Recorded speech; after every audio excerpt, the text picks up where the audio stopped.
తిరుమల క్షేత్రం అంటేనే ప్రశాంతతకు, పవిత్రతకు మారుపేరు. అనాదిగా వస్తున్న ఈ క్షేత్ర ఆధ్యాత్మికతను దెబ్బతీసేలా గత కొద్ది రోజులుగా జరుగుతున్న వరుస ఘటనలు చూస్తుంటే ఇవి యాదృచ్ఛికంగా జరుగుతున్నవి కావని స్పష్టమవుతోంది.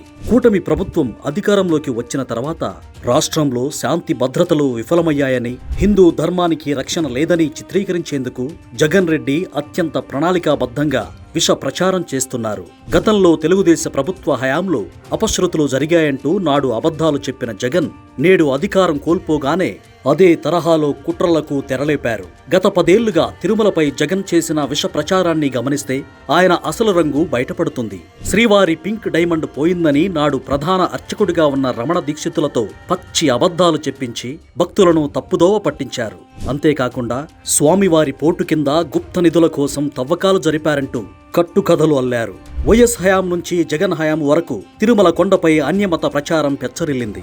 అన్యమతస్థులను టీటీడీ ఉద్యోగులుగా నియమించడం, బస్సు టిక్కెట్ల వెనక అన్యమత ప్రార్థనల ప్రకటనలను ముద్రించడం వంటి చర్యలతో హిందువుల మనోభావాలను తీవ్రంగా గాయపరిచారు. కేవలం ప్రచారానికే పరిమితం కాకుండా తిరుమల ఆస్తులపై కూడా జగన్ కన్నేశారు. దేశవ్యాప్తంగా ఉన్న టీటీడీ భూములు, భవనాలను అమ్మే ప్రయత్నం చేశారు. కానీ భక్తుల నుంచి పెద్ద ఎత్తున విమర్శలు రావడంతో వెనక్కి తగ్గారు. తిరుపతిలో గరుడ ఫ్లైఓవర్కు వైసీపీ రంగులు వేయించి ఆధ్యాత్మికతను రాజకీయమయం చేశారు. అంతకంటే ఘోరంగా శ్రీవారి లడ్డూ ప్రసాదాల్లో జంతు కొవ్వు కలిపిన కల్తీ నెయ్యిని వాడించి కోట్లాది మంది హిందువుల విశ్వాసాన్ని అపవిత్రం చేశారు.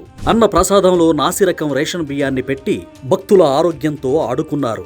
శ్రీవాణి ట్రస్ట్ ద్వారా సేకరించిన నిధులను ఇతర మతపరమైన పనులకు మళ్లించిన చరిత్ర జగన్ ప్రభుత్వానిది. ప్రతి అడుగులోనూ దోపిడీయే. గోవిందరాజస్వామి, వరాహస్వామి ఆలయాల గోపుర తాపడాల్లో బంగారం దోచుకోవడం, 32 పురాతన విగ్రహాలను మాయం చేయడం, శాలువాల కుంభకోణం, ఇవన్నీ స్వామివారి సొమ్మును దోచుకోవడమే కాక భగవంతుడికే చేసిన ద్రోహం. ప్రస్తుతం కూటమి ప్రభుత్వం అధికారంలో ఉన్న వేళ మళ్లీ తన వక్ర బుద్ధిని ప్రదర్శిస్తున్నారు.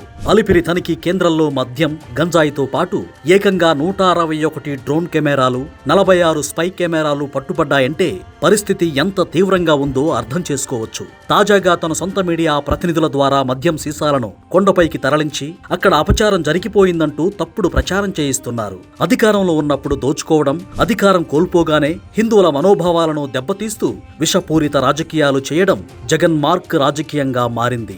ఇలాగే కొనసాగితే భవిష్యత్తులో ఒక్క హిందువు కూడా ఆయనకు ఓటు వేయడనేది నగ్న సత్యం.